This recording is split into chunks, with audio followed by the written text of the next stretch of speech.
Supermac nagsalita na patungkol sa pabahay ni Carla. May pupukusan. Kalingap Rab na bigla sa pabahay dahil may first time. Yan ay sama-sama nating tutukan mamaya mga kalingap.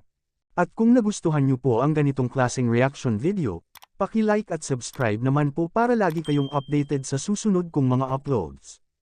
At maraming salamat po sa walang sawang pagmamahal at suporta kay Kuya Val Santos Matubang at Idol Kalingap Rab. Paalala, panoorin at tapusin ang video na ito, para malaman mo kung ano ang nilalaman nito bago mag-comment. Supermac nagsalita na patungkol sa bagong bahay ni Carla, bakit kaya? Yan ay ating malalaman mamaya mga kalingap, bago natin tatalakayin ang ating main topic, bigyan muna natin ng kaunting reaction si Carla at Papa Jomar. Naglalambingan po ang dalawa mga kalingap dahil sa pag-aagawan ng cellphone. Ang akala po kasi ni Carla mga kalingap ay hindi na po ito ibabalik ni Kuya Jomar. Kaya nagpupumilit po itong si Carla para maagaw ang kanyang mobile phone. At habang namimilit na itong si Carla, ay biglang bunot sa bulsa si Kuya Jomar at binigyan ng bagong iPhone si Carla mga kalingap. Tuwang-tuwa si Carla mga kalingap na may bago na po siyang mobile phone at nagpapasalamat po siya sa kanyang sponsor. Ako na.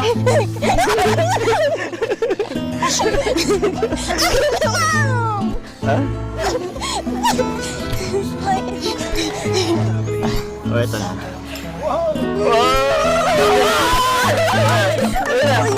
Ano? Ano yan? Cellphone mo?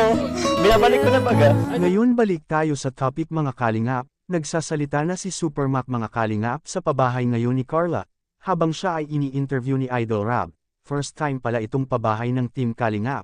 Na 3 kwarto at isang aircon sa room po yan ni Carla mga kalingap. Napabilib si Supermac at Idol Rab sa mga request ng sponsors ni Carla mga kalingap. Focus muna sila Supermac sa pang-ibaba ng bahay. Narito po ang salaysay ni Idol Supermac. Ayan, so andito mga kalingap, kasama natin si Engineer Supermac. Ayan, Insan, anong update dito sa bahay ni Carla? Pansin ko ang bilis eh. Oh, 11 days pa lang yan. Ang bilis, grabe. 11 days. Kasi Solid talaga mga kalingap. Ayan, ano yung mga ginawa nyo ditong iba sa mga normal na pabahay natin? ito, in-adjust natin sa 3 kwarto. Kwarto. Kalimitan kasi 2 kwarto lang. Kaya, sa ngayon naman, malapit na kami magbubong. Next week, biga na, tapos bubong na. Tsaka, ayun, yung meron na rin pong aircon yung kwarto ni Carla. At yung sa oven naman po sa kitchen First na lang. time kong magpabahay ng may aircon. May oven pa. Anong masasabi nyo dito mga kalingap? Ito ay isang reaction video lamang kaya pwede po tayo mag-comment sa ibaba mga kalingap sa comment section. At lagi ko rin itong babalik-balikan na lagi po nating suportahan si Idol Kalingap Rab sa kanyang mga vlog, dahil dito kinukuha ang mga gastusin, tulad ng pabahay, mga allowances sa mga beneficiaries at mga sahod sa ating mga K-boys.